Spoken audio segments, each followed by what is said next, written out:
Kabanata 16:21. Nang papalapit na sila sa Talisman Hall, nakita ni Gerald na ang buong gusali ay pinahiran ng ginto. Lumitaw din na isang malaking bato tablet na inukit sa hugis ng isang lihim na diskarte sa anteng-anteng sa harap ng gusali. Dahil matatagpuan ito malapit sa pasukan, makatarungang ipalagay na ang tablet ay simbolo ng Talisman Hall. Hindi gaanong maraming tao ang pumupunta sa Talisman Hall sa pangkalahatan, at ang mga gumagawa ay karaniwang nakadamit ng marangyang damit. Iyon ay hindi talaga nakakagulat, gayunpaman, dahil ang lugar na ito ay mas masaya kaysa sa kahit na ang pinakamahal ng mga lokasyon sa loob ng Jailatra. Anuman, pagdating sa pangunahing pasukan, sina Gerald at Nori ay sinalubong ng paningin ng isang lalaki na nagbobo ng isang balabal na kamukha ng isang robe ng korte. Naturally, kailangan ng isa upang matupad ang ilang mga kondisyon upang makapasok sa gusali, at ang lalaki ay kumilos bilang tagabantay ng pintuan ng Talisman Hall. Matapos tignan ng isang alindog na pangingisda ni Nori mula sa kanyang bulsa, ang mga mata ng tagapagbantay ng pintuan ay agad na nagliwanag habang siya ay ngumiti bago magalang na sinabi. Maligayang pagdating, Miss Zon. Ang kagandahan ay isang alindog ng pagkakakilanlan, at ang mga naturang kagandahan ay ginamit upang sagisag ng katayuan ng isang tao sa loob ng Jailatra. Dahil si Nori ang panganay na binibini ng pamilyang Zon, isang medyo prestihiyosong pamilya sa loob ng Earth Capital, likas na alam ng tagabantay ng pintuan kung sino si Nori. Alinmang paraan, pagkatapos ng pagtango bilang tugon sa may pinto, tinanong ni Nori, kaibigan ko siya, kaya dapat siya payagan na pumasok sa isang balon, tama? Oo, sa lahat ng paraan. Pakiusap, pumasok ka. Gumagalang na sagot ng pintuan habang binubuksan niya ang pinto ng Talisman Hall bago sumenyas para sa kanila na pumasok. Salamat, sagot ni Nori na may magalang na tono bago akayin si Gerald papasok sa pangunahing lobby ng Talisman Hall. Sa sandaling nasa loob na sila, kaagad na napanganga si Gerald ng dami ng magagandang lihim na diskarte sa talismans na ipinakita sa loob ng bulwagan. Ang mga lihim na diskarte sa talisman sa loob ng lobby ang pinakatangi sa lahat ng Jailatra. Pagkatapos ng lahat, mayroon lamang isa sa bawat anteng-anteng. Sa nasabing iyon, lahat sila ay napakabihirang at mahalaga. Tandaan, gayunpaman, na dahil ang lahat ng mga talismans na ito ay may perpektong kalidad, hindi sila kailanman mabibenta o may auction. Paliwanag ni Nori habang itinuturo ang mga anteng-anteng na ipinakita sa lobby. Ngayon, maaari mong o hindi maaaring malaman ito, ngunit ang mga lihim na diskarte sa talismans ay nahahati sa 6 na pangunahing mga kategorya. Ang mga ito ay pangunahing, karaniwan, gitna, mataas, bihirang, at perpekto.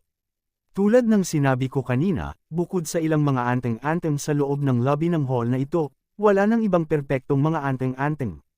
Idinagdag ni Nori na nagsisimulang tumunog ng higit pa at parang isang gabay sa paglilibot. Hindi ba ang pinakamagaling na advanced na lihim na diskarte sa mga anteng-anteng na may kakayahang makagawa ng mga anteng-anteng na may perpektong kalidad? Tanong ni Gerald. Nanginginig ang kanyang ulo ng isang bahagyang mapait na ngiti, pagkatapos ay sumagot si Nori, kahit na ang Bashir ay isang mahusay na master sa paggawa ng mga lihim na diskarte sa talismans, kaya lang niyang gumawa ng mga bihirang kalidad. Hindi pa niya napapagbuti ang kanyang mga kasanayan na sapat upang lumikha ng isang anteng-anteng na may perpektong kalidad. Panipi, ang mga perpektong nakikita mo sa lobby ay nilikha ilang dekada na ang nakakaraan ng unang lihim na teknik na talisman crafter, si Master Kaiser. Sa buong kasaysayan, walang sinuman ang maaaring lumampasan sa kasanayan ni Master Kaiser, at walang may ideya kung paano niya nagawang gumawa ng perpektong mga anteng-anteng. Ito ay isang patuloy na misteryo, alam mo. Panipi, matapos marinig ang lahat ng iyon, dahan-daang lumago ang interes ni Gerald sa mga lihim na diskarte sa talismans. Maya-maya, hindi niya maiwasang magtanong, nagtataka ako kung mayroong isang paraan para malaman ng isa kung paano gumawa ng mga anteng-anteng. Oo naman, meron. Mahalaga, ang isa ay kailangang sumali muna sa Talisman Union, at kailangan ding magkaroon ng isang espesyal na tagapagturo na handang tanggapin ang taong iyon bilang kanilang mag-aaral. Nang wala ang dalawang iyon, malapit nang imposibleng malaman ang anuman tungkol sa paggawa ng anteng-anteng, sagot ni Nori. Kaya, kinailangan niya munang makuha ang kanyang sarili na isang tagapagturo bago pa siya magsimulang matuto kung paano gumawa ng mga anteng-anteng. Ito ay magiging isang hamon para kay Gerald. Kung sabagay, ang tanging kilala niya sa Jayletra ay si Nori. Kalimutan ang mga tutor, ni hindi niya alam ang isang solong guro dito. Sa pag-iisip na iyon, tiyak na magiging mahirap para sa kanya na malaman kung paano gumawa ng mga lihim na diskarte sa talismans. Kabanata 16:22, Pa, bakit mo ako bigla tinanong tungkol dito? Maaari kang maging interesado sa pag-alam kung paano gumawa ng mga lihim na diskarte sa talismans. Tanong ni Nori habang nakangiti sa kanya. Nang makita na nahuli na niya, hindi ito tinanggihan ni Gerald at simpleng tumango ng marahan. Kaya, kung talagang interesado kang matuto, maipakilala kita sa isang kakilala ko. Siya ay isang second-rank na talisman master sa loob ng Talisman Union, at ang kanyang pangalan ay Chase Hunt. Siya ay isang matandang kaibigan ng aking ama. Mungkahi ni Nori, pwede ba yun? Ibig kong sabihin, hindi ako kahit isang lokal sa Jayletra. Kwalipikado ba akong malaman kung paano gumawa ng mga lihim na diskarte sa talismans? Tinanong ni Gerald, alam na alam ang tungkol sa pagtatangi ng maraming tao mula sa Jayletra laban sa mga nagmula sa lupa. Mayroong sobrang napakalaking pagkakaiba sa pagitan ng mga tao mula sa dalawang lupain. Huwag mag-alala, mabait na tao si Master Hunt, kaya sigurado akong hindi siya magtutuon. Bukod, ang aking ama ay hindi isa upang paalisan ang mga mula sa labas ng Jayletra. Sumagot si Nori, kinukumbinsi siyang huwag mag-alala tungkol dito. Kaya, ayos lang. Gayunpaman, mayroon pa akong ilang mga bagay na dapat asikasuhin, kaya't hindi ko pa masisisimulang matuto pa lamang. Masisiyahan ako kung makapagsisimulang matuto nang bumalik ako rito. Sabi ni Gerald matapos itong pag-isipan saglit. Walang problema, sagot ni Nori habang pareho silang tuluyang pumasok sa bulwagan kung saan ipinagbibili ang mga anteng-anteng. Napansin ang kanilang pagdating, isang kawani ng benta ang nakangiti ng mabilis habang mabilis siyang lumakad patungo sa duo bago magalang na sabihin, maligayang pagdating. Paano kita matutulungan? Ang mga taong nakapasok sa Talisman Hall ay hindi ordinaryong tao, kaya't alam ng mga tauhan ng benta na kailangan niyang maging pinakamahusay na pag-uugali sa harap nila. Narito ang aking kaibigan upang bumili ng ilang mga anteng-anteng. Sagot ni Nori, nakikita ko, mangyaring dumating sa ganitong paraan, kung gayon. Ipapakita ko muna sa iyo ang mga bagong talismans na ginawa ni Great Talisman Master Bashir muna. Sagot ng tauhan habang dinadala niya sila sa isang display counter na pinalamutian ng ginto. Sa loob nito, makikita ang isang hilera ng mga anteng-anteng. Ito ang pinakabagong bihirang mga kalidad ng anteng-anteng na ginawa ni Master Bashir. Mayroong mga anteng-anteng na spell ng pag-atake, anteng-anteng ng spell ng depensa, talento ng spell ng talampakan, pati na rin mga anteng-anteng sa spell ng espasyo, paliwanag ng detalyado ng mga tauhan. Nang makita sila, hindi mapigilan ni Gerald na makaramdam ng sobrang pagkabalisa. Habang ang mga anteng-anteng ay walang kamangha-mangha, ang bawat isa sa kanilang mga label ng presyo, na ipinakita sa ilalim ng bawat anteng-anteng ay nagsimula sa mga unit na nagsimula sa milyon-milyon. Hindi nakakagulat na tinanong siya ni Nori kanina kung sigurado siya kung mayroon siyang sapat sa kanya. Tulad ng nangyari, ang $2 milyong na nakuha niya mula kay Johnny ay sapat lamang upang makabili ng 2 anteng-anteng. Sa paghusga mula sa ekspresyon ng mukha ni Gerald, agad na nasabi ni Nori na wala siyang sapat sa kanya. Sa pag-iisip na iyon, sumandal siya ng kaunti palapit kay Gerald bago bumulong, may gusto ka ba, Gerald? Nang marinig iyon, umiling-iling lang si Gerald bago tumingin ulit sa staff at nagtanong, mayroon bang ibang mga anteng-anteng dito bukod sa mga ito? Dahil ang lugar na ito ay napakalaking, makatarungang ipalagay na mas mura ang mga anteng-anteng din ang naibenta dito. Kabanata 16:23, pero syempre, pakiusap sumunod po kayo sa akin. Sagot ng staff nang akayin niya sina Gerald at Nori sa ibang hall. Pagpasok, maraming mga anteng-anteng ang makikita na nakabitin sa pader. Sa kanilang lahat na tila may iba't ibang antas ng kalidad, mabilis na nagsimulang mag-browse si Gerald upang makita kung alin ang kailangan niya. Sa kabutihang palad, ang mga nasa loob ng bulwagan na ito ay abot-kayang, mula sa mga presyo sa pagitan ng ilang libo hanggang ilang $1,000,000. Inabot siya ng 1 oras, ngunit sa oras na matapos na si Gerald, bumili siya ng ilang daang gitna at dekalidad na mga anteng-anteng. Nakuha niya ang kanyang sarili ng ilang dosenang bihirang mga kalidad din. Sa kabuuan, ang panghuling halaga ay umabot sa isang napakalaking $30 milyong. Naturally, ginamit ni Gerald ang kanyang sariling pera upang mabayaran ang labis na gastos. Gayunpaman, alam na ngayon ni Gerald kung gaano magastos ang mga talismans na ito. Kahit na, sila ay isang kinakailangang pagbili. Pagkatapos ng lahat, nais niyang ihanda ang mga ito para sa pagtatanggol sa sarili at kung sakaling may mga emerhensya. Ang pinakamagandang bagay tungkol sa mga anteng-anteng ay hindi lamang sila magkakaiba-iba ng mga pag-andar at kapangyarihan, ngunit madali din silang madala at magamit. Anuman, ngayon na siya ay tapos na sa pamimili para sa mga anteng-anteng, pareho sina Nori at Gerald na umalis sa Talisman Hall. Ngayong nakalabas na sila, lumingon si Nori kay Gerald bago tanungin, kaya, ano ang balak mong gawin? Hindi nakikita ang pangangailangan na itago ang anumang bagay, pagkatapos ay sumagot si Gerald, papunta ako sa Suniva City sa mundo. Oh, bakit? Tanong ni Nori sa isang usisang tono. Sa gayon, mayroon pa ring ilang mga quartermain na hindi ko pa nailalabas.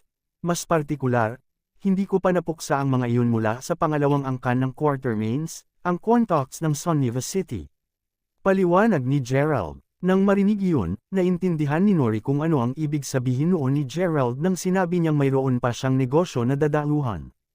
Siguradong, kung hindi niya alagaan ang mga Quantox sa lalong madaling panahon, tiyak na magiging sanhi ito ng mga kaguluhan sa hinaharap. Nakita ko, kaya, mangyaring mag-ingat, tama. At kung kailangan mo ng anumang tulong, maaari mo lamang akong makipag-ugnay at susubukan ko ang aking makakaya upang ibigay sa iyo ang aking tulong. Sagot ni Nori, kukunin ko na panatilihin sa isip. Nakangiting sabi ni Gerald, bago mabilis na tumalon. Nakatitig sa kanyang mabilis na paglaho sa likod, nagtaka si Nori kung tatanggapin mo siya balang araw. Samantala, sa wakas ay nagawa ni Johnny na mulata ang daan pauwi sa kanyang mahirap na estado. Sa kanyang buhok na magulo at sa kanyang nakagawian na ugali, bilang batang Panginoon ng pamilyang Logger, naganap na nawala, si Johnny ngayon ay mukhang mas pulubi kaysa sa anupaman. Nang mapansin ang pagbabalik ni Johnny, isang lalaki, na matapat na kamukha ni Johnny, ay nagulat nang tanungin niya, Johnny, anong nangyari sa'yo? Paano ka naging ganito? Panipi, ako, binugbog ako ng isang tao, kapatid. Sagot ni Johnny habang nakatingin kay Jonas Logger na may talunan na ekspresyon. Si Jonas ang panganay na kapatid ni Johnny, at siya ay pumasok sa First Soul rank ng Sage Realm. Sa sobrang lakas, si Jonas ay miyembro din ng Furry Squad, isa sa mga mas nakatago na puwersa sa ilalim ng lupa sa Jailatra. Ang mga miyembro ng Furry Squad ay binubuo ng isang pangkat ng mga mamamatay tao pati na rin ang mga malalakas na magsasaka. Sama-sama, ang kanilang trabaho ay upang makamit ang mga misyon na ibinigay sa kanila. Ano? Upang isipin na ang isang tao ay talagang maglakas loob na talunin ka. Sabihin mo sa akin kung sino ang lalaking iyon upang makapaghiganti ako sa iyo. Ungol ni Jonas. Ako, hindi ko siya gaanong kilala. Alam ko lang na parang siya ang kasintahan ni Nori. Sumagot si Johnny sa isang mapait na tono, pakiramdam kapwa nagagalit at nasasaktan sa tuwing naiisip niya si Gerald. Pagkatapos ng lahat, para sa batang Panginoon ng pamilyang Logger ay mabugbog ng ilang bata. Tunay na isang kahihiyan sa mga Logger. So, kasali ang mga Zon. Lumilitaw na lalo silang nagiging mayabang habang tumatagal. Paano sila naglalakas laban-laban sa aming pamilya? Panipi, Kabanata 16:24. Ang ekspresyon ni Jonas ay tila dumidilim ng exponentially habang umuungal sa galit. Sabihin sa katotohanan, kapwa ang mga Zon at ang Logger ay pantay na makapangyarihan sa Jailatra. Dahil ang alinmang pamilya ay hindi mahina kaysa sa isa pa, tinitiyak ng parehong pamilya na hindi makagalit sa bawat isa. Dahil sa paglahok ni Gerald sa mga usapin ni Nori sa oras na ito, gayunpaman, lumitaw na ang dalawang pamilya sa wakas ay magkakaroon ng hindi pagkakasundo. Huwag kang mag-alala, Johnny, tiyak na tutulungan kita sa usaping ito. Sa katunayan, sinasabi ko sa tatay ang tungkol dito. Tingnan natin kung ano ang tunay na may kakayahang mga Zon. Ungol ni Jonas habang pinaikit ang mga mata bago suportahan ang kapatid na bumalik sa kanyang silid upang makapagpahinga. Mabilis sa gabing iyon, ang manor ng pamilyang Quantock ay makikita ng maliwanag na naiilawan at ang mga tagapaglingkod ng pamilyang iyon ay tila nakatayo sa buong lugar. Si Zaki mismo ay nakatayo sa lobby, tinitingnan ng lahat bago siya sa halip balisa. Pagkatapos ng lahat, ang tatlong matatanda ay nawala ng halos isang buong araw ngayon. Sa kabila nito, hindi nila ito naiulat muli. Nang makita kung gaano nag-alala ang kanyang ama, sinabi ni Sean pagkatapos, "Huwag kang mag-alala, ama." Ang tatlong matanda ay labis na malakas, naaalala. Tiyak na makakawala sila kay Gerald. Panipi, inaasahan ko lang kaya, sagot ni Zaki, mahigpit na kumunot ang kanyang mga mata. Katatapos lamang ng pangungusap ni Zaki, gayunpaman, biglang narinig ang boses ni Gerald na sumisigaw, "Mahirap na swerte." Sa halip na umasa para sa imposible, bakit hindi ka magsimulang mag-isip kung paano mo ipapaliwanag ang iyong pagkamatay sa natitirang Quartermains? Panipi, narinig ang boses ni Gerald na umalangaw sa buong manor, agad na nagulat si Zaki at ang natitirang pamilya niya, desperadong sinusubukang makita kung saan nagtatago si Gerald. Gayunpaman, sa sumunod na segundo, lumitaw si Gerald sa likuran ni Zaki at itinaas ang lalaking may isang solong kamay. Dinaikit ang leeg ni Zaki, pagkatapos ay idinagdag ni Gerald sa isang may marupok na tono, "Matigas ang ulo mo, Zaki. Kailangan mo ba akong pilitin na pumunta sa Sunniva City kaagad?" Panipi, namula ang kanyang mukha, si Flaky ay mahimasmasan lamang ng mahina habang sinusubukan nitong kumawala mula sa hawak ni Gerald. Naturally, walang paraan na nangyayari, at nahahanap ni Zaki ngayon na labis na mahirap kahit makahinga. "Pakawalan ang aking ama, Gerald." Ungol ni Sean habang nakatingin kay Gerald. Hindi pinapansin ang mga salita ni Sean, simpleng utos ni Gerald na, "Lumuhod." "Lahat kayo." Nang marinig iyon, ang lahat ng mga Quantock ay simpleng nagpapalitan ng tingin sa bawat isa. Sa huli, wala ni isa sa kanila ang handang sumunod sa utos ni Gerald. "Nakikita ko kung paano ito. Kaya, dahil walang kumuha ng payo ko, tamasahin ang iyong paglalakbay sa impyerno." Pagkutsa ni Gerald habang hinihigpit niya ang hawak sa leeg ni Zaki. Sa isang nakakasakit na snap, ay wala na si Zaki sa mga nabubuhay. Tatay, Master, nang mapagtanto na talagang ginawa ni Gerald ang gawa, si Sean at ang iba pang mga Quantock ay napasigaw lamang sa takot. Hindi mapigilan ang kanyang galit, pagkatapos ay nag-charge si Sean kay Gerald habang umuungal, "You street asterisk starred. Papatayin kita." Nakalulungkot, ang kanyang pagsisikap ay ganap na walang silbi. Partikular na napunta si Gerald sa Sunniva City upang maalis ang Quantocks. Tulad ng kung paano niya napatay ang Quartermains, hindi niya maiiwasan ang sinuman sa pamilyang ito. Upang maging malambot sa kalaban ay malupit sa sarili, ay isang kasabihan na dumating upang matuto si Gerald habang siya ay may edad. At tulad nito, ang parehong mga Quartermain at ang Quantocks ay tumigil sa pagkakaroon.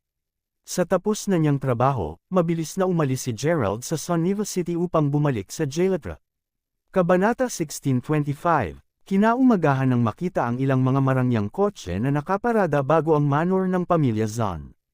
Kapansin-pansin, ang bawat isa sa mga plaka ng sasakyan ay nagsimula sa salitang Lager, na nililinaw kung sino ang bumibisita sa mga Zahn. Matapos umuwi ang beat-up na si Johnny kahapon, naiulat ni Jonas ang insidente sa kanyang ama, na pinuno rin ng pamilyang Lager, Augustus Lager. Nang marinig na may sumakit sa kanyang pangalawang anak na lalaki, nararapat na magalit si Augustus. Tiyak na hindi ito nakatulong na siya ay isang tao na napakaprotektibo sa kanyang mga anak. Hindi matiis ang katotohanan na ang kanyang minamahal na anak ay nasugatan, narito siya ngayon upang makipagtalo tungkol dito sa mga Zahn. "Master Zahn, kung hindi mo namalayan, binugbog ng kasintahan ng iyong anak ang aking anak. Paano mo balak na ayusin ito? Hindi ako aalis hanggat hindi mo ako bibigyan ng isang katanggap-tanggap na sagot." Sigaw ni Augustus na kasalukuyang nakaupo na nakatuwad sa harap ng pinuno ng pamilyang Zahn na si Yashua Zahn. Bago pa man makasagot si Yashua, si Nori, na nakatayo sa kanyang tabi, ay sumagot. Ang sagot ay simple. "Ang iyong anak ay walang katapusang naninira sa akin kaya nakuha niya ang nararapat sa kanya." Panipi, Tahimik, Nori, sigaw ng kanyang ama. Nang marinig iyon, hindi nang ahas si Nori na magsalita ng isa pang salita at pasimpleng napatayo sa tabi niya. Kasunod nito, lumingon si Yashua upang tumingin sa mga logger. Habang si Augustus ay tila malungkot, si Jonas, na nakatayo sa tabi ng kanyang ama, ay may isang mabangis na ekspresyon sa mukha. Nang maramdaman kung gaano kalakas ang aura ni Jonas, agad na nasabi ni Yoshua kung gaano siya kalakas. Sa pag-iisip na iyon, si Jonas ay tiyak na hindi isang makikipag-usap. Anuman, pagkatapos ng isang bahagyang pagpos, sinabi ni Yashua sa isang walang tono na tono, sa paraang nakikita ko ito, pareho tayong responsable para sa bagay na ito, Master Logger. Habang tiyak na hihingi ako ng paumanhin sa iyong anak na lalaki sa ngalan ng aking anak na babae, tulad ng sinabi ni Nori, ang iyong anak ang nagsimula sa lahat ng ito. Sa nasabing iyon, sa sandaling magawa ang aking paghingi ng tawad, inaasahan kong ang iyong anak na lalaki ay hindi masaktan ng aking anak na babae. Panipi, bilang pinuno ng mga Zon, alam na alam ni Yashua na hindi siya maaaring makompromiso ng sobra sa mga logger. Gupitan ang basura, Yashua. Narito, ang iyong anak na babae ay mas mahusay na humingi ng paumanhin sa aking anak ng personal ngayon. Nabigong gawin iyon at sisirain ko ang iyong pamilya. Banta ni Augustus habang hinihimas ang mga kamay sa lamesa. Narinig iyon, agad na kumunat ang noo ni Yashua. Upang isipin na magiging mayabang si Augustus upang masabing gusto niyang sirain ang kanyang pamilya. Tunay na hindi siya lumitaw na igalang ang mga Zon. Nagiging medyo mayabang, hindi ba, Master Logger? Umaasa ako na naaalala mo na ang aking pamilya ay nagawang upang makakuha ng isang paanan sa Jailatra. Sa nasabing iyon, hindi kami magiging isang madaling target. Ganting sagot ni Yashua icily. O talaga, nais kong makita kayong nagtatangkang ipagtanggol ang inyong sarili laban sa amin. Kinutya si Augustus ng may kasuklam-suklam na paghilik bago kumaway ng kamay. Pagkalipas ng isang segundo, lumipas ang 10 malalakas na lalaki na nakaitim na sumugod, na agad na binabalisa ang mga Zon. Ang imprudent, ito ang pamilya ng Zon. Talaga bang naiisip mo na lugar ito upang magawa mo ang gusto mo? Sigaw ni Nori habang nakatingin siya kay Augustus at sa kanyang mga tauhan bago lumipat sa pintuan, hindi na makatiis na nasa presensya ng mga logger. Gayunpaman, ang landas niya ay madaling hadlangan ni Jonas na, habang nakatitig sa kanya ang mga sandang, pagkatapos ay nagbanta, sigurado akong alam mo na may gusto sa iyo ang kapatid ko, Nori. Tingnan, kung sasamahan mo ang aking kapatid sa isang buong araw, isa sa alang-alang ko ang pagtipid sa mga Zon. Nabigo na sumunod, gayunpaman, at sisiguraduhin kong magbabayad ka ng malaki. Anong masasabi mo? Ano nga ba ang nasa isip mo kapag sinabi mong magbayad ng mahal? Kinutya ni Nori, na halos hindi manakot sa banta ni Jonas. Simple lang talaga, nangangahulugan lamang ito na hindi na ako magpapakita sa iyo ng awa. Ungol ni Jonas habang kaagad na tumindi ang pressuring aura niya. Magpatong ng isang daliri sa kanya at ginagarantiyahan ko na hindi ka aalis ng buhay sa lugar na ito. Kabanata 16:26. Natapos ang pangalawang pangungusap ni Jonas, biglang narinig ang boses ni Gerald. Kinikilala ang boses na iyon kahit saan, pagkatapos ay bulalas ni Nori, Gerald. Kasunod nito, si Gerald ay naglakad papasok sa halip na casual ang mga kamay nito sa kanyang bulsa. Habang ang nakakagulat na pagdating ni Gerald ay nagpalakas sa puso ni Nori, ang mga mukha ni Jonas at Augustus ay agad na namula sa galit. Kaya, ikaw ba ang sumakit sa aking anak? Ungol ni Augustus habang nakatingin kay Gerald. Paglingon sa kanya, humirit muna si Gerald bagong inisyon, tama yan. Kung sabagay, iyong anak na mayabang ay ang humamon sa akin sa isang tunggalian. Ano? Sinusubukan ba niya ngayon na maghayganti ang iba alang-alang sa kanya matapos siyang matalo? Gaano siya kaawa? Panipi, ang pandinig na agad na nagpadala ng dugo ni Augustus na kumukulo. Para sa isang brat, alam talaga ni Gerald kung paano matukoy ang kanyang kahinaan. Tulad ng sinabi ni Gerald, si Johnny ay tiyak na magiging tawa kung dapat. Mapagtanto ng mga tao na nakuha niya ang kanyang pamilya na maghayganti para sa kanya matapos na matalo sa isang tunggalian na sinimulan niya. Kung anuman ang kaso, binugbog mo pa rin ang aking kapatid. Hindi ko basta-basta papayag ang lumipas ito. Sa nasabing iyon, hinahamon kita na makipagdilo ngayon. Ungol ni Jonas habang naglalakad palapit kay Gerald. Ano sa palagay mo ay magiging tugma kita kung hindi man lang ako kinaya ng iyong daliri? Ganti ni Gerald habang nakatingin sa Jonas na may kasuklam-suklam na mga mata. Nang marinig iyon, galit na galit si Jonas na sa huli ay nasiksik niya ng mariin ang kanyang mga kamao kaya't ang mga ugat niya ay tumambok ng patago sa kanyang mga braso. Hindi yan sumasagot sa tanong ko. O nagpapalabas ka ngayon? Pinukaw ni Jonas na hindi makapaghintay na gupitan si Gerald. Si Gerald, para sa isa, ay agad na masasabi kung ano ang nasa isip ni Jonas. Si Gerald ay hindi pa natatakot sa lalaki sa una, at dahil humihiling si Jonas ng kanyang tadhana, walang problema si Gerald sa pagbibigay ng kanyang hiling. Ay, tinatanggap ko ang hamon na tama, sa isang kondisyon. Kung natalo ka, ikaw at ang natitirang mga lover ay dapat na itigil ang manakit kay Nori. Magandang pakinggan, sagot ni Gerald. Deal. Gayunpaman, paano kung talo ka? Panipi, maaari mong gawin ang nais mo sa akin kung mangyari iyon. Sabi ni Gerald na hindi pa nag-iisa.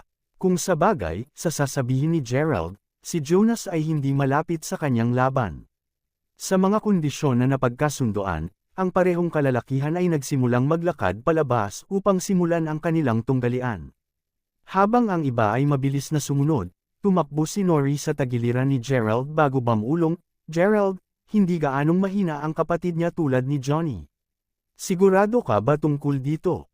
Nakangiting ganti, simpleng sagot ni Gerald, huwag kang mag-alala, halos kahit isang tugma siya sa akin. Nakita kong gaano ang kumpiyansa ng ngiti ni Gerald, agad na nakatiyak si Nori.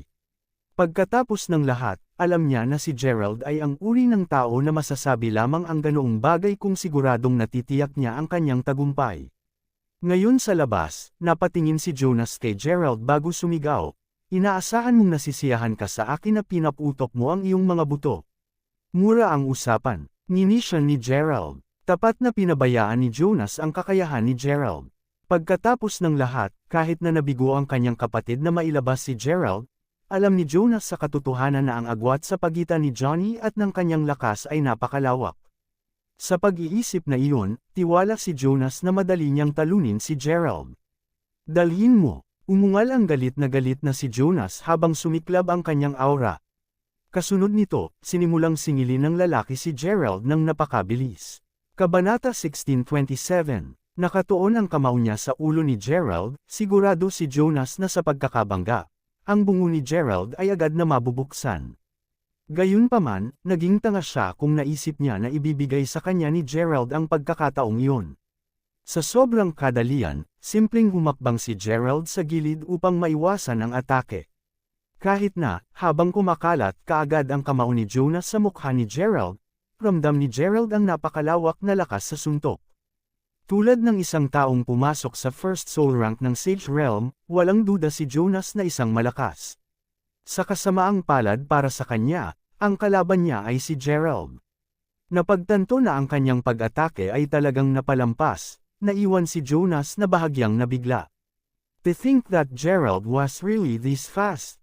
Mabilis na nakabawi ang kanyang katalinuhan, si Jonas saka mabilis na tumalikod upang ilunsad ang isang nakamamatay na sipa kay Gerald. Gayunpaman, sa sandaling muli, iniwasan ni Gerald ang pag-atake ng walang problema. Mula sa nag-iisa lamang, ang pagkakaiba sa mga kakayahan ng duo ay linilinaw bilang araw. Sa mundo ng martial arts, palaging may kalamangan ang mas dalubhasa, at malinaw na nailarawan ito ng katotohanang hindi nagawang mapunta ni Jonas ang isang hit kay Gerald. Napakabilis lang ni Gerald kaysa sa kanya. Sa pag-iisip na iyon, ang nagwagi sa laban na ito ay napagpasyahan. Tuldok. Bagaman alam niya iyon, tumanggi si Jonas na aminin ang pagkatalo.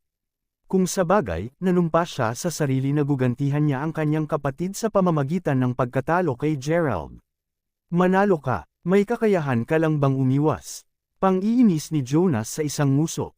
Kahit na sinabi niya iyon, matapat na pinahiya si Jonas. Kung sa bagay, parang hindi talaga siya sineryoso ni Gerald. Kahit na, tinanggap niya ngayon na si Gerald ay hindi gaanong mahina kaysa sa kanya. Pagkatapos ng lahat, wala sa kanyang pag-atake ang nakarating. Nag-aalala lang ako na malalagpasan ka mula sa isang pag-atake.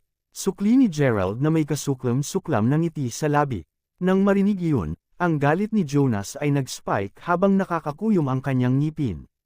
Napakayabang. Ang yabang mong bata. Angal ni Jonas habang sinisingil ang lahat ng kanyang lakas bago atakihin si Gerald ng buong lakas. Siyempre, madaling iwasan ito ni Gerald, kahit na napalampas ang pag-atake ng pangalawang Jonas, kalmadong tumayo si Gerald sa lugar.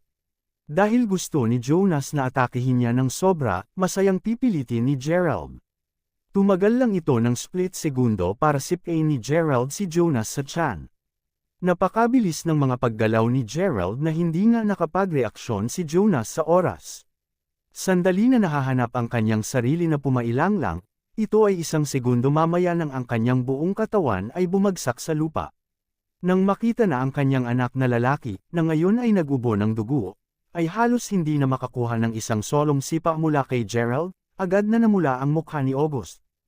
Hindi niya inisip na talo talaga ang anak niya kay Gerald. Nakatitig sa nasugatang lalaki, pagkatapos ay tumawag si Gerald sa isang walang tono na wala ka. Kahit na malinaw na lumitaw si Jonas na ayaw tanggapin iyon, tama si Gerald. Ang pag-unawa doon, pipiliin lamang ni Jonas na tanggapin ang kanyang pagkatalo. Pagkatapos ng lahat, ang pagpili kung hindi man ay tiyak na gagawa sa kanya ng isang stock ng pagtawa sa publiko. Kabanata 16:28. Kasunod nito, mabilis na dinala ni Augusto si Jonas sa isa sa kanilang mga sasakyan bago kaagad umalis. Nang makita na umalis na ang mga logger, tuwang-tuwa si Nori, "Ginawa mo ito, Gerald. Napakalakas mo na kahit si Jonas ay hindi kalaban mo." Panipi. Habang patuloy na pinupuri ni Nori si Gerald, si Yashua ang iba pang mga Zon ay maaari lamang magpatuloy sa pagtitig sa kabataan, nagulat pa rin sa kinalabasan ng labanan na iyon. Napansin na walang imak ang kanyang pamilya, pagkatapos ay kinuha ni Nori ang pagkakataong ipakilala si Gerald sa kanyang ama. "Pare, ito ang taong pinag-uusapan ko kanina. Ang kanyang pangalan ay Gerald Crawford." Panipi. Narinig iyon, tumango lang si Yashua bago sumenya sa kanila na bumalik sa bulwagan sa ngayon. Nang makaupo na, inako ni Gerald na kamustahin, "Ang kasiyahan kong makilala ka, Master Zon." "Ang kasiyahan ay akin. Alam mo, sinasabi sa akin ni Nori kung gaano kakatapang ngayon. Matapos masaksihan ang mga kaganapan sa ngayon, ligtas kong masasabi na sang-ayon ako sa kanya."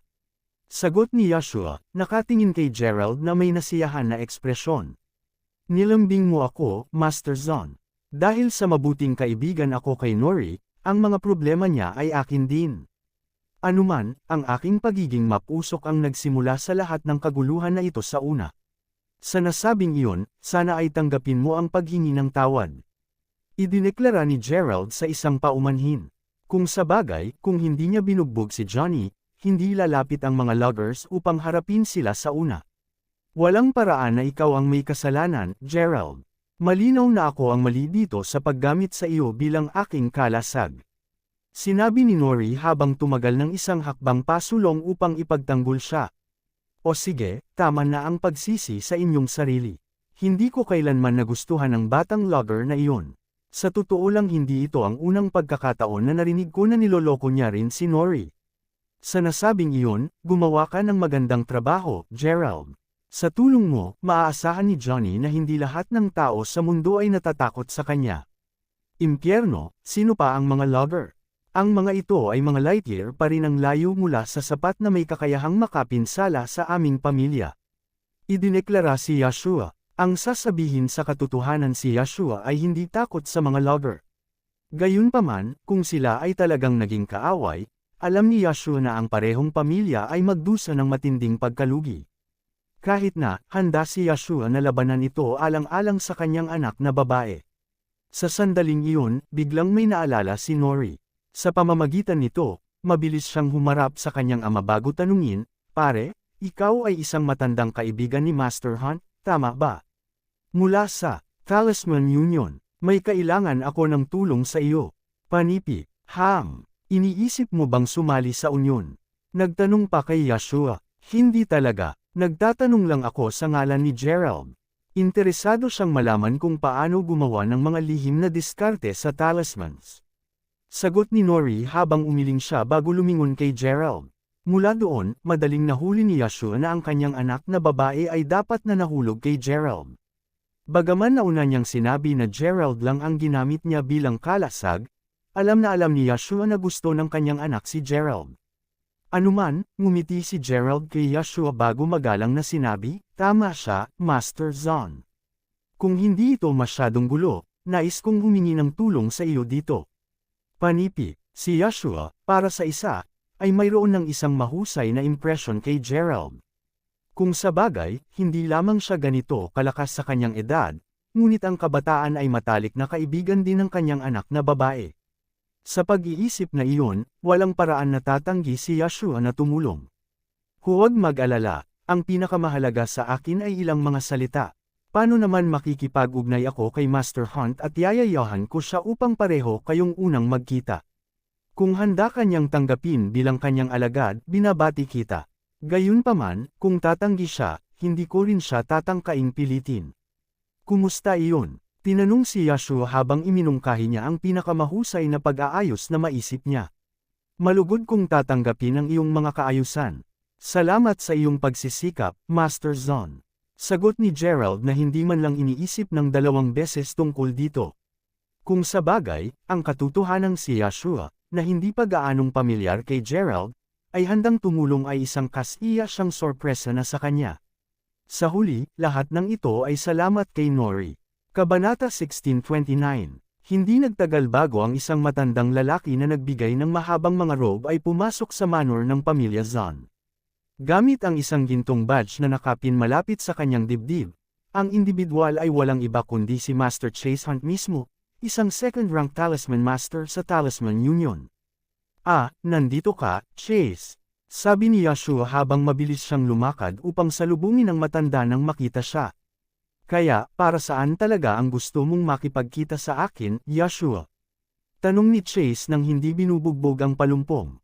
Sa casual na pakikipag-usap nila sa isa't isa, lumitaw na pareho silang matandang kaibigan. Sa gayon, nais kong ipakilala sa iyo ang isang taong may interes na malaman kung paano gumawa ng mga lihim na diskarte sa talismans. Naisip ko na ang mga detalye ay maaaring may ayos ng mas mahusay ng harapan, kaya't inimbitahan kita. Nakangiting sagot ni Yashua, bahagyang nagulat nang marinig niya iyon, pagkatapos ay nagbiro si Chase, "Huwag mong sabihin sa akin na sinusubukan mong gawing alagad ang iyong mahal na anak na babae." Agad na tumatawa bilang tugon, pagkatapos ay sumagot si Yashua, "Masayang-masaya ako kung talagang may interes siya sa paggawa ng anteng-anteng. Gayunpaman, mayroon siyang sariling mga plano. Anuman, siya ang taong nais kong ipakilala sa iyo." Panipi, kasunod nito, ipinosisyon ni Yashua ang isang kamay papunta sa direksyon ni Gerald. Habang nakatingin si Chase kay Gerald, pagkatapos ay idinagdag ni Yashua, "Gerald, ito si Master Chase Hunt, isang second rank Talisman Master sa Talisman Union." Nang marinig iyon, agad na binati ni Gerald si Chase sa isang magalang na tono, "Ang kasiyahan kong makilala ka, Master Hunt. Dumaan ako sa pamamagitan ng Gerald Crawford, at narinig ko ang maraming mga kwento ng iyong mahusay na mga nakamit sa artesano ng lihim na diskarte talismans. Sa nasabing iyon, inaasahan kong tatanggapin mo ako bilang iyong alagad at turuan mo ako ng mga paraan ng paggawa ng mga lihim na diskarte sa talismans." Panipi, nakataas ang isang bahagyang kilay matapos marinig iyon, pagkatapos ay lumingon si Chase kay Yashua bago sinabi, "Sigurado akong naaalala mo na hindi ko lang tinanggap ang sinuman bilang aking alagad, Yashua." Upang maging ganap na matapat, hindi masyadong interesado si Chase na kunin si Gerald sa ilalim ng kanyang pakpak. Ngayon, kung si Nori ang nais na matuto mula sa kanya, papayag si Chase na gawin ito ng walang pag-iisip. Pagkatapos ng lahat, siya ay anak na babae ni Yashua, at siya, para sa isa, ay tiyak na bibigyan ng mukha si Yashua. Gayunpaman, si Gerald ay isang kumpletong estranghero sa kanya, kaya't kung bakit medyo nag-aatubili na si Chase na tanggapin siya. Naaalala ko, subalit, alam ko na hindi siya isang ordinaryong tao. Siya ay may talento at sobrang lakas. Siya din ang matalik na kaibigan ni Nori, kaya, ungol ni Yashua habang tumango ito sa matanda. "Kaya, sinasabi mo sa akin na gumawa ng isang pagbubukod at gawin siyang alagad ko, tama ba?" Kumusta naman ito? Bibigyan ko siya ng pagsubok, at kung maipasa niya ito, tatanggapin ko siya. Paano ito tunog? Mungkahi ni Chase. Bilang isang matandang kaibigan ni Yashua, alam ni Chase na kailangan pa niyang bigyan siya ng mukha. Sa pag-iisip na iyon, naisip niya na ang pagsubok kay Gerald ay magiging pinakamasasarap na paraan upang magpas siya ng mga bagay. Nang marinig iyon, pagkatapos ay lumingon si Yashua kay Gerald upang makita ang kanyang tugon. Naturally, si Gerald ay bahagyang nag-atubiling sinabi niya, sumasang-ayon ako. At kung hindi ako makakapasa sa pagsubok, ako, si Gerald Crawford, ay nanunumpa na hindi naguguluhin ang Master Hunt. Panipi, narinig iyon, pagkatapos ay ikanaway ni Chase ang kanyang kamay, na sinenyasan ng isang brush at blankong anteng-anteng na mahayag sa harap nilang dalawa ni Gerald. Magaling, simple lang ang pagsubok ko. Kung totoong ikaw ay may talento tulad ng sinabi ni Yashua, makakaya mong kopyahin ang aking anteng-anteng. Kung pumasa ka, kukunin kita bilang aking alagad. Paliwanag ni Chase. Kasunod nito, hinawakan ni Chase ang kanyang brush bago mabilis na gumuhit sa kanyang anteng-anteng. Kabanata 1630. Pagkalipas ng ilang segundo, ibinaba ni Chase ang kanyang brush bago itapon ang anteng-anteng sa kalangitan. At tulad nito, ang anteng-anteng ay naging isang ginintoang phoenix na pagkatapos ay umangat. Ang anteng-anteng na ito ay tinawag na Soaring Golden Phoenix. Paliwanag ni Chase habang sumenyas para magsimula na si Gerald. Pagkuha ng pahiwatig, pagkatapos ay ipinikit ni Gerald ang kanyang mga mata bago maingat na alalahanin ang bawat isa sa mga dating stroke ng Chase. Nang makita na walang sinulat si Gerald pagkatapos ng ilang sandali, sinabi ni Chase, alam mo, maaari ka lang sumuko kung hindi mo magawa ito. Sumuko. Napaisip si Gerald sa kanyang sarili, medyo nakaramdam ng inis. Kailan ba niya inamin ang pagkatalo? Ang pagsuko ay wala lamang sa kanyang diksyonaryo. Makalipas ang ilang segundo, biglang iminulat ni Gerald ang kanyang mga mata bago inabot ang brush at nagsimulang gumuhit ng isang anteng-anteng na katulad ni Chase. Sa kung gaano kalikido ang kanyang paggalaw, halos pakiramdam na gumagabay si Gerald ng tubig sa ilog habang gumuhit siya. Ito ay napakalikido, sa katunayan, na natagpuan ni Chase ang kanyang paunang paghamak na mabilis na nagbago sa sorpresa. Hindi niya mapigil ang aminin na si Gerald ay talagang may talento sa paggawa ng mga lihim na diskarte sa talismans. Ano pa, nagawang kabisaduhin ni Gerald ang mga stroke at pattern ng anteng-anteng sa maikling panahon. Naturally, hindi magagawang iguhit ni Gerald ang anteng-anteng na kasing bilis ni Chase dahil ito ang kauna-unahang pagkakataon na ginawa ito. Kahit na, ang kanyang pagganap ay hindi pa rin kasiya siya para kay Chase. Pagkalipas ng halos 10 segundo, nakita ni Chase na nagawa ni Gerald na gumawa ng isang eksaktong kopya ng kanyang anteng-anteng. Kasunod nito, nanood ang lahat habang itinapon ni Gerald ang anteng-anteng sa hangin, at isang malutong na hiyaw ng isang phoenix ang sumunod. Pagkalipas ng 1 segundo, nagmaterialize ang isang ginintoang phoenix at nagsimulang palibutan ang lahat sa himpapawid. Sa gayong kamangha-manghang mga pakpak, ang pumailanglang na phoenix ay mukhang talagang namamangha. Anuman, nagtagumpay si Gerald. Pagpalakpak ng kanyang mga kamay, si Chase ay may isang maliwanag at nasiyahan na ngiti sa kanyang mukha habang sinabi niya, hindi masama. Hindi talaga nagbibiro si Yashua nang sinabi niyang may talento ka. Mabuti, kung gayon, kukunin kita bilang aking disipulo ayon sa napagkasunduan namin. Panipi, narinig iyon, agad na nagpasalamat si Gerald kay Chase sa isang magalang na tono, pinahahalagahan ko ang mga papuri, guro. Maging sina Nori at Yashua ay nasiyahan na makita ito. Partikular na natuwa si Nori para kay Gerald. Talagang hindi niya inaasahan na magagawang gayahin ni Gerald ang anteng-anteng ni Master Hunt. Dahil dinala kita ngayon sa ilalim ng aking pakpak, mayroong 2 mahigpit na mga patakaran na kailangan mong sundin. Sabi ni Chase na may biglang mahigpit na ekspresyon sa mukha. Sabihin sa kanila, guro, susundin ko ang anumang sasabihin mo. Panipi, mahusay na sinabi. Una sa lahat, dapat mong gamitin ang anumang lihim na diskarte sa talisman sa loob ng Jailatra. Pangalawa, hindi mo dapat turuan sa iba kung paano gawin ang mga anteng-anteng. Sabi ni Chase, ang parehong mga patakaran ay ang mga utos ng Talisman Union, at walang pinapayagan na sirain ang mga ito. Kapag nasira na, ang lumalabag sa panuntunan ay agad na mapapatalsik mula sa unyon at mawawala ang kanilang katayuan bilang isang miyembro. Bagaman madaling kabisado ni Gerald ang mga patakaran, nalaman niya na ang unang panuntunan ay medyo nakalilito. Hindi niya dapat gamitin ang alinman sa mga lihim na diskarte sa talisman sa loob ng Jailatra. Nangangahulugan ba yun na maaari pa rin niyang magamit ang mga ito pabalik sa lupa? Anuman, pagkatapos sabihin sa kanya ang mga patakaran, sinabi ni Chase na, tama, kung gayon, dadalhin ka na kita sa Talisman Union para sa pagpaparehistro. Pagkatapos nito, ikaw ay magiging isang opisyal na miyembro ng unyon at aking punong disipulo.